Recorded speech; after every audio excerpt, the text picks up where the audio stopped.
The gates of Fort Resolute didn't welcome anyone. They swallowed people. That was what the recruits said on their first night, half as a joke, half as a warning. Once you stepped inside, you didn't belong to yourself anymore. You belonged to the routine, the rules, and the relentless pressure that broke most people long before they ever became soldiers. And on this cold morning, Private Ava Collins stood just inside those gates, adjusting the straps of her gear for what felt like the 100th time.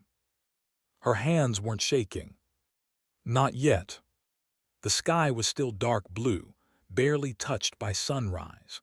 Floodlights cast long white beams across the training field, reflecting off wet ground and the endless rows of exhausted recruits forming up. A voice cut through the air like a blade. "Move, you think the enemy waits for you to feel ready." Drill instructor Harlan Graves paced in front of the formation. Everything about him looked carved from discipline. Boots perfectly polished, uniform untouched by sweat, eyes sharp enough to cut through hesitation. He stopped in front of the recruits and scanned them like they were numbers, not people. His gaze paused on Ava for half a second longer than the rest. She didn't flinch. That was mistake number one for most recruits, showing weakness. That was mistake number two, trying to hide it. Ava had learned quickly in the first 2 weeks, the only way through Fort Resolute was forward. No excuses, no drama, no attention. Just movement. Graves turned. "Today," he announced, "you stop being tourists in my army. Today you earn the right to stay standing." A murmur passed through the squad. Ava tightened her grip on her helmet strap. Then came the words that changed the entire atmosphere. 20-mile endurance run, full tactical gear, no stops, no talking, no quitting. Silence. Even the strongest recruits shifted slightly. 20 miles wasn't just distance, it was a test of breaking points. It was designed to find the moment your body betrayed you. Ava exhaled slowly. She had known this was coming. Everyone did, but knowing and surviving were two different things. Graves stepped closer. "If you fall behind," he said, voice low enough that only the front row could hear clearly, "you don't get carried, you don't get sympathy, you get left." A few recruits swallowed hard. Ava adjusted her vest again. The weight settled into her shoulders like a promise. Not a threat. A promise. The start. The whistle didn't blow. It snapped. Like a gunshot that didn't fire bullets but something worse, panic. The squad surged forward. Boots thundered against dirt and gravel. The first mile was always the fastest because fear pushes harder than stamina ever could. Everyone wanted to prove something in the beginning. Ava stayed mid-pack. Not slow. Not fast. Controlled. Her breathing was steady, measured, in, out, in, out. Around her, recruits were already burning energy like it was unlimited. Someone sprinted too hard and immediately started falling back. Another laughed through clenched teeth, trying to mask panic. Ava ignored all of it. She focused on rhythm. Step. Breath. Step. Breath. Fort Resolute stretched endlessly ahead. Open terrain, broken hills, patches of dry ground that turned into dust clouds with every footstep. By mile 3, sweat was already soaking uniforms. By mile 5, the first recruit dropped. He bent over, hands on knees, coughing violently. A medic's jeep immediately pulled in. No words, no delay, just removal. Gone.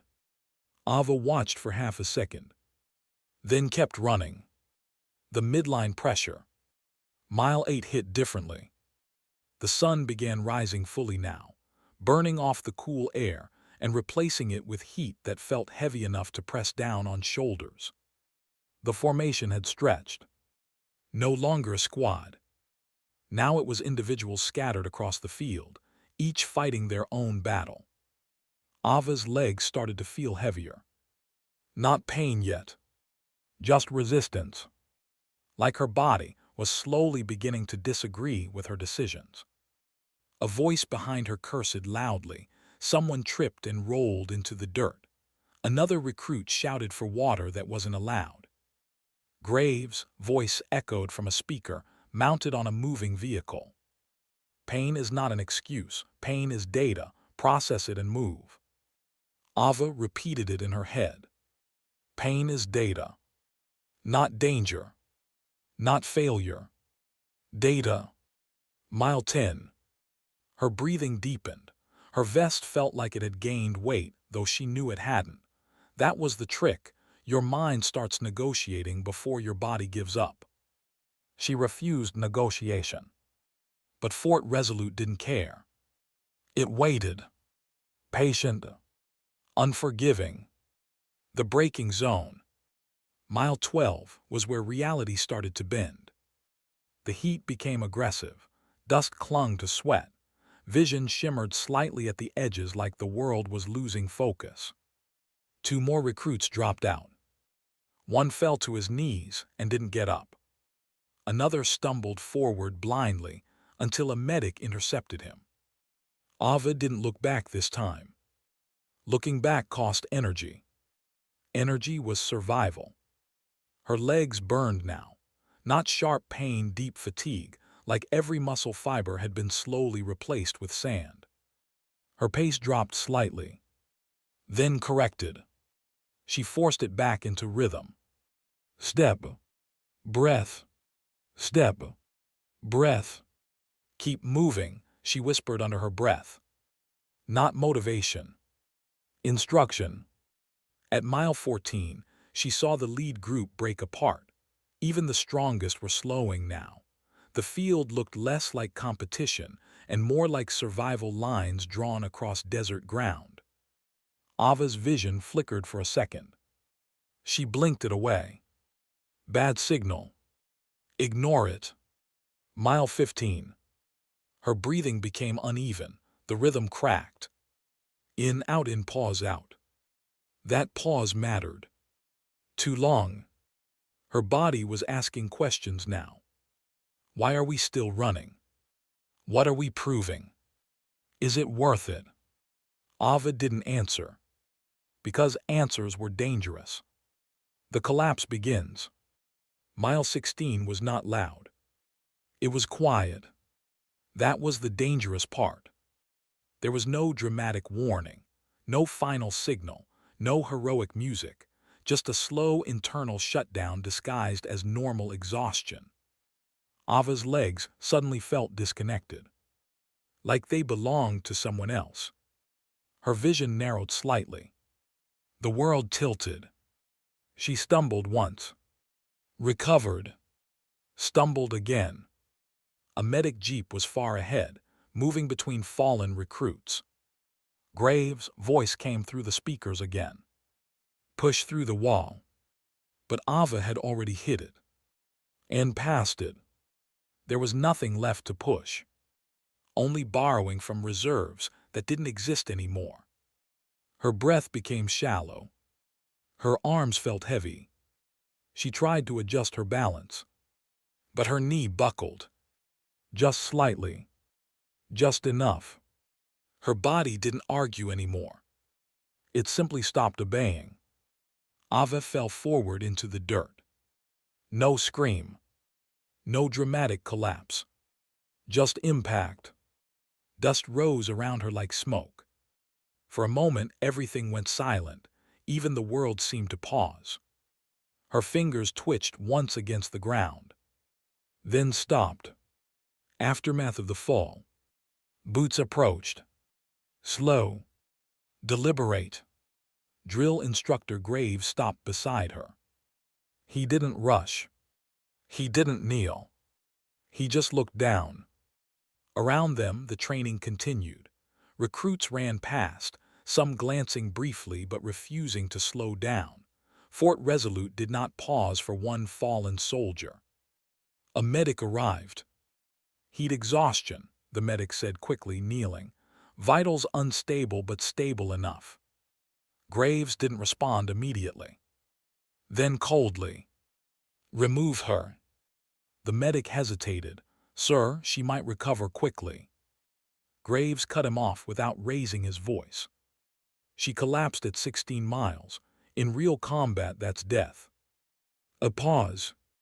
Then, she's done. Those words landed heavier than the fall. Done. Like she was a mistake already corrected. Ava lay half-conscious, hearing fragments through fading awareness. Not failure. Not pain. Just one sentence echoing again and again. Done. The medic started checking her pulse again, but Graves had already turned away. The training didn't stop. The field kept moving. The system didn't care. But beneath the exhaustion, beneath the blackout creeping into her vision, something in Ava Collins refused to accept the ending that had just been assigned to her. And even as the world went dark at the edges, that refusal stayed awake. The world came back in pieces. Sound first, then pain, then light. Private Ava Collins opened her eyes to a sky that looked too bright, too distant, like it didn't belong to her anymore. For a few seconds, she didn't remember where she was, only that she was lying down and the ground beneath her was still warm from the sun. Boots. Voices. A moving shadow crossed her vision. Vitals stable, someone said. Heat exhaustion, severe fatigue. She pushed past safe limits. Safe limits. That phrase felt strange in Fort Resolute. There were no safe limits here. Only limits you hadn't broken yet. Ava tried to move her arm. It responded slowly, like it belonged to someone else. Her fingers scraped the dirt before she managed to pull herself slightly upward. That small movement changed everything. Because now people noticed she was awake. The medic leaned in. Don't try to stand yet. But Ava wasn't listening to him. Her eyes locked onto the field. The run hadn't stopped. Recruits were still moving, smaller now, more scattered, some limping, some jogging, some barely surviving their own steps. The world didn't pause for her collapse. It had already moved on. And that hurt more than the fall. Drill instructor Graves stood a few meters away, arms behind his back, watching the remaining recruits like they were data points. Not one glance toward her. Not yet. Ava swallowed hard. Her throat was dry, burning. I can get up, she whispered. The medic shook his head. You need recovery time. Recovery time. Another foreign concept. Ava pushed her palms into the ground. Her arms trembled immediately. Her body screamed before she even lifted herself. But she still rose halfway. Then stopped. Everything in her muscles tightened like they were refusing permission. The medic stepped forward. Hey, don't. I said I can get up, Ava repeated, louder this time. Her voice cracked, but it held. That was enough for Graves to finally turn. Slowly, his eyes landed on her like a weight pressing down. For a moment, he said nothing. Then you fell. Not a question. A statement.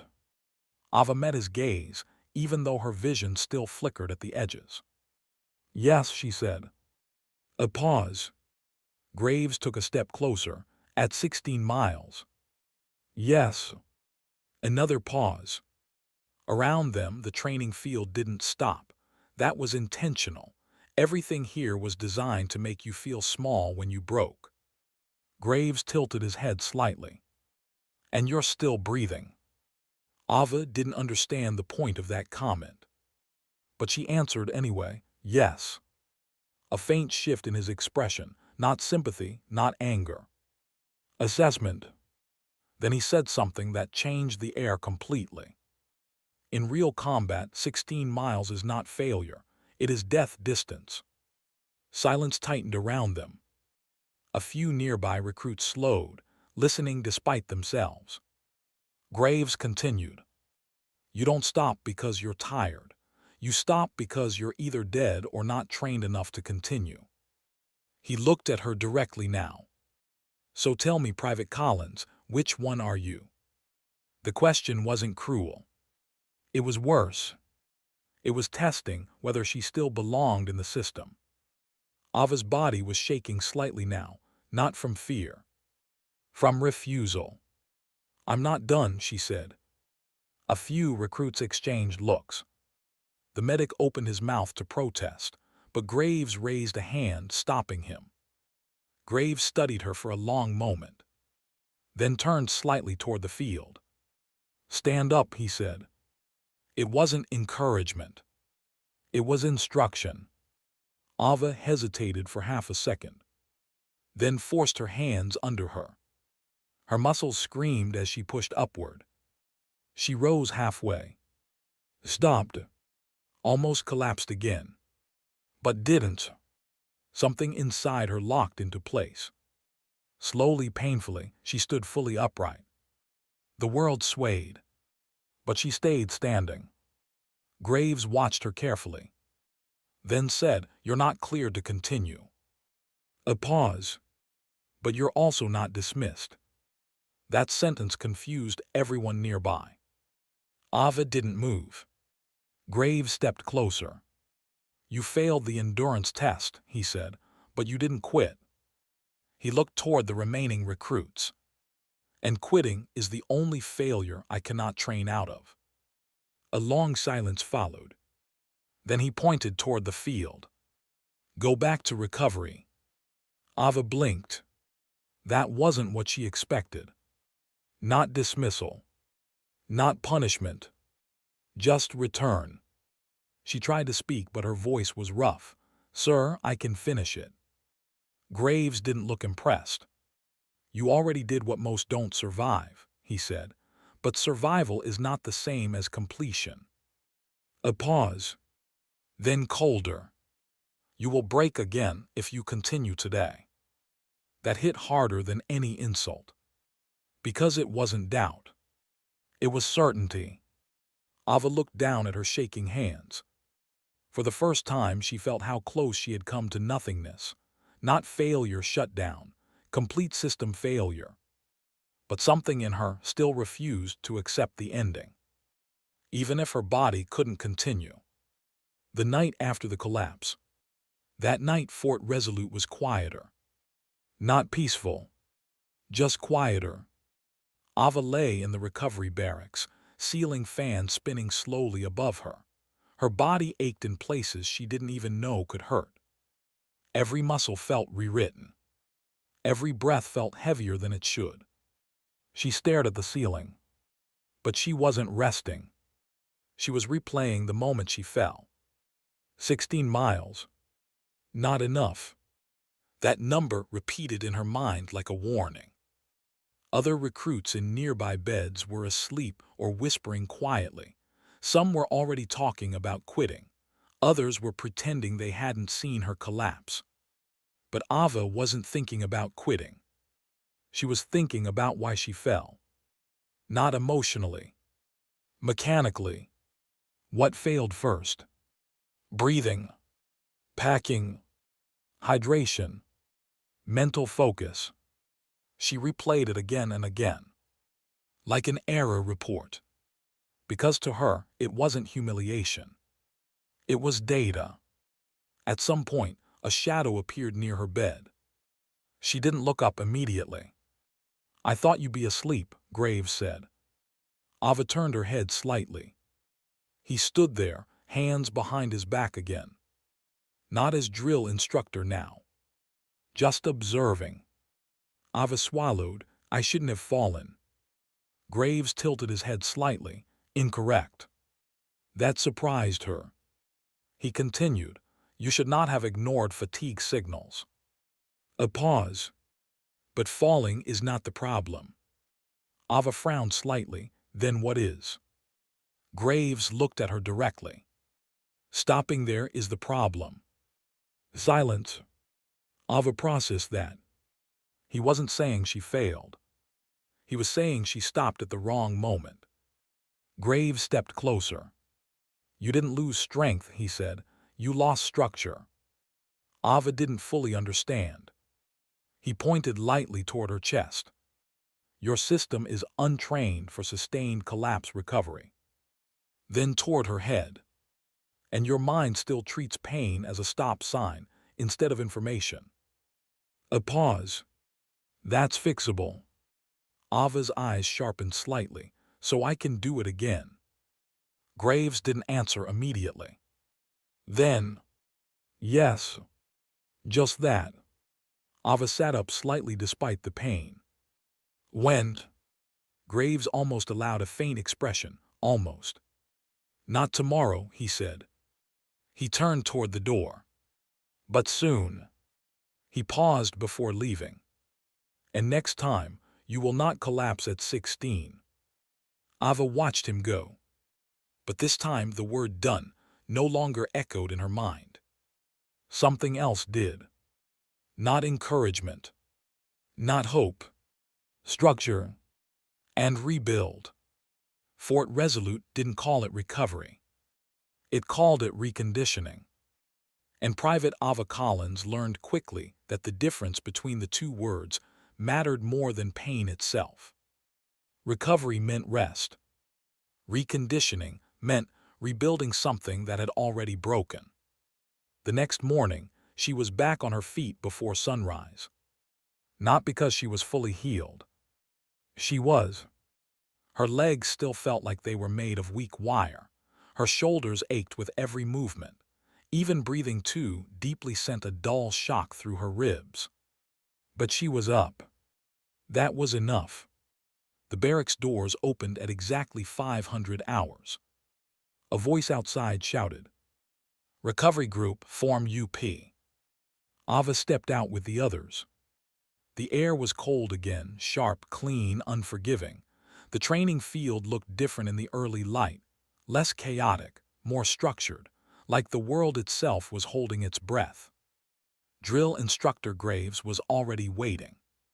As always, he looked at them like a scientist studying a controlled experiment. Not cruel. Not kind. Precise. Yesterday, he said, some of you discovered your limits. A few recruits shifted uncomfortably. Ava didn't move. Graves continued. Today, we begin correcting them. The new training phase. The recovery group wasn't allowed to run. Not yet. Instead, they were taken to a separate section of Fort Resolute, smaller, quieter, almost deceptively simple. A flat field. Weighted vests laid out in rows. No distance markers. No competition. Just repetition. Graves stopped in front of Ava. You will not be running today, he said. Ava nodded slightly, understood. He handed her a vest. Heavier than yesterday's. Walk, he ordered. That was it. Just walk. At first, it felt insulting. Ava had collapsed at 16 miles. Now she was being told to walk in circles. But within minutes, she understood. This wasn't punishment. It was control training. Each step forced awareness. Every movement required stability. Her body, still damaged from the collapse, had to relearn balance under weight. 10 minutes in, her breathing already changed. Not exhaustion. Adjustment. Graves walked beside the group. Watching. Not speaking. At one point, another recruit muttered, "This is pointless." Graves stopped immediately. "Repeat that," he said calmly. The recruit stiffened. Graves stepped closer. "You think endurance is built by distance." Silence. He answered himself. Endurance is built by continuity under discomfort. Then he pointed at the ground. "Keep walking." No argument followed after that. Ava focused on her steps. Left. Right. Left. Right. Her body protested, but in a different way now. Not collapse, just resistance. And resistance could be managed. The first breakthrough. After an hour, something changed. Not externally. Internally. Ava noticed it first in her breathing. It stopped fighting her. Her lungs settled into rhythm without forcing it. Then her shoulders loosened slightly. Not healed. Adapted. Graves noticed too. He stepped closer to her without interrupting her movement. "You feel it," he said. Ava didn't look at him. "Yes." "Explain." She hesitated, then answered carefully. "My body isn't resisting as much." Graves nodded once. "That means your nervous system is beginning to accept load instead of rejecting it." A pause. "Good." That single word hit harder than any command. Not praise, just confirmation. Ava kept walking, but now she understood something important. Pain wasn't the enemy. Chaos was. The mental layer. Later that day, the training shifted. They were brought into a shaded structure with no windows. Only chairs. Only silence. Graves stood at the front. "Physical failure is easy to see," he said. "Mental failure is not." He paced slowly. "Today, we train decision control under fatigue." A few recruits frowned. Ava listened carefully. Graves continued. "I will give you instructions. You will execute them immediately. No hesitation, no interpretation." He raised a hand. "Start." "Stand." Everyone stood. "Sit." Everyone sat. "Stand." Again. "Sit." Faster now. "Stand, sit, stand, sit." The pace increased. At first it was simple. Then it was. Confusion crept in. Bodies moved before minds fully processed commands. Mistakes began happening. One recruit stood when others sat. Another hesitated too long. Graves stopped. Silence dropped instantly. He walked toward the recruit who hesitated. "Why did you pause?" he asked. The recruit swallowed. "I wasn't sure." Graves cut him off. "In uncertainty, hesitation is failure." A pause. Reset. The exercise continued. Ava felt her mind start to tighten. Not from confusion. From pressure to respond instantly. Then she realized something important. This wasn't about obedience.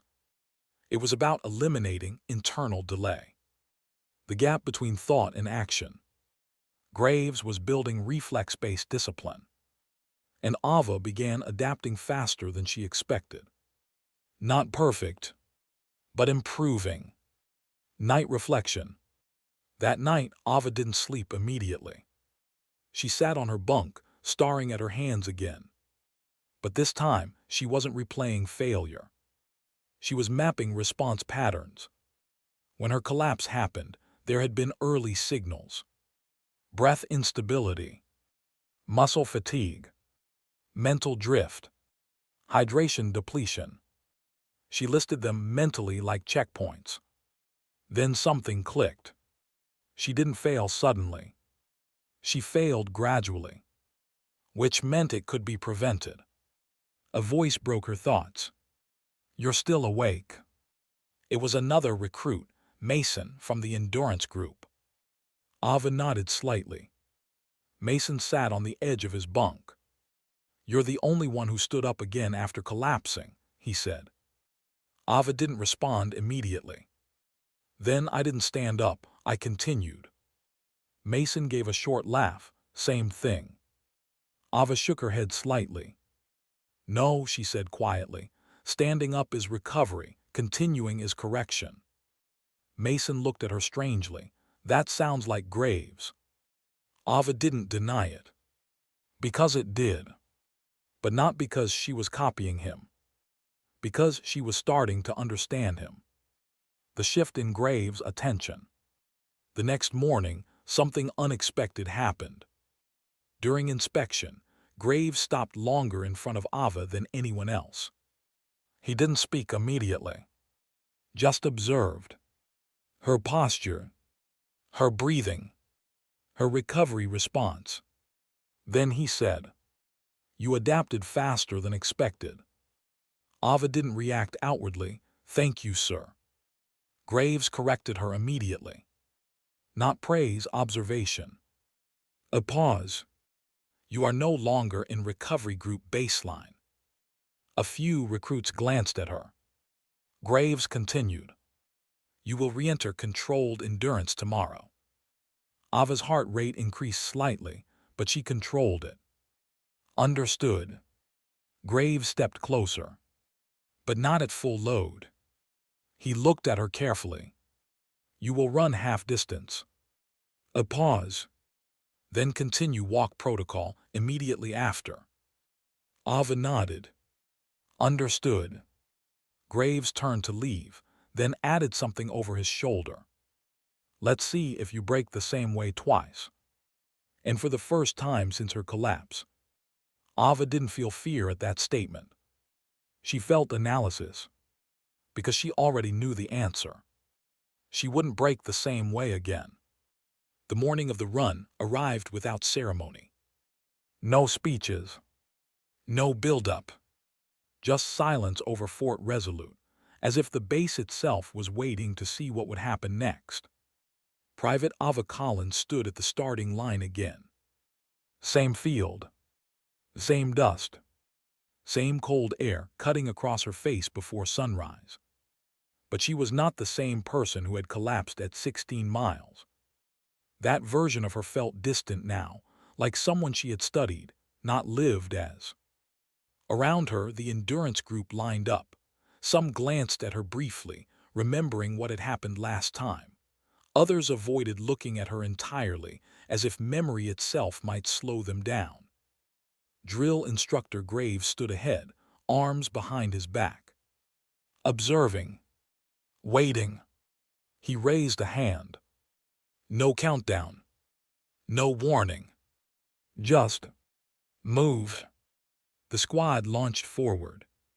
The controlled run begins. Ava did not sprint. She did not hesitate. She simply entered rhythm. Left, right, breath, step. Her pace was intentionally controlled from the first second. Not fear-based restraint. Strategic packing. Graves watched closely as the group spread out again, faster runners pushing ahead, weaker ones already beginning to drift behind. But Ava stayed steady. Mid-pack. Controlled. Not chasing. Not escaping. Observing herself.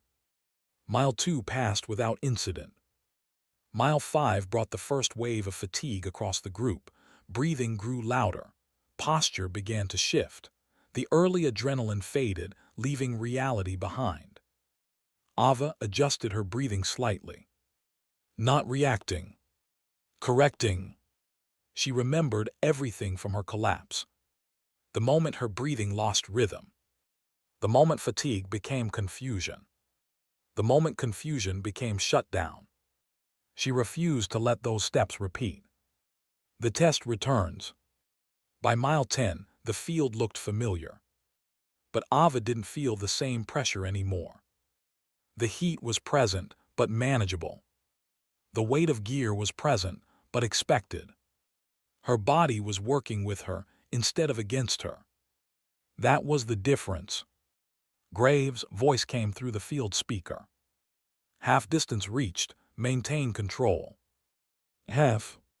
That word triggered memory in others. For some recruits, this was where the body usually started negotiating. Ava felt it too, but she didn't engage with it. She had trained for this exact psychological threshold. The body tries to ask questions at mile 10. She refused to answer. The old point. Mile 14 approached. The air felt heavier now. Dust thicker. Footsteps more uneven around her. A recruit nearby slowed suddenly, bending slightly at the waist. Another dropped to a walk. The formation fractured again. Ava reached the point where she had collapsed before. 16 miles. The ghost distance. She didn't slow. She didn't tense. She simply passed it. One step. Then another. No reaction. No emotional spike. Just continuation. Behind her, someone whispered, "That's where she fell last time." Graves heard it. So did she. But she didn't turn. Because turning would mean acknowledging the past as active. And it was. It was already processed. The unexpected order. At mile 17, Graves' voice cut in again. Collins increased pace. A few recruits looked shocked. Ava didn't. She simply responded. Copy. And increased pace. Not sprinting, but clearly faster. Controlled acceleration. The group noticed immediately.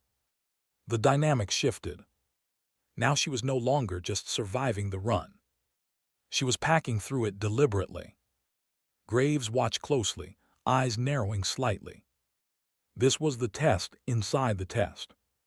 Not endurance. Adaptation under directive change. Ava felt the strain increase, but she managed it. Because she expected change now. Not resistance. Adjustment. The final stretch. Mile 18. Mile 19. The field stretched ahead, sun now fully rising, casting long shadows across the ground. Most recruits were now fragmented, some walking, some jogging, some barely moving forward at all. Ava remained in motion. Her breathing was steady but deeper now. Not strained. Efficient. Her legs were tired, but no longer collapsing. This was not peak strength. This was controlled endurance. And it was stable. Graves moved alongside the field in a vehicle, watching every recruit carefully. Then his voice came again.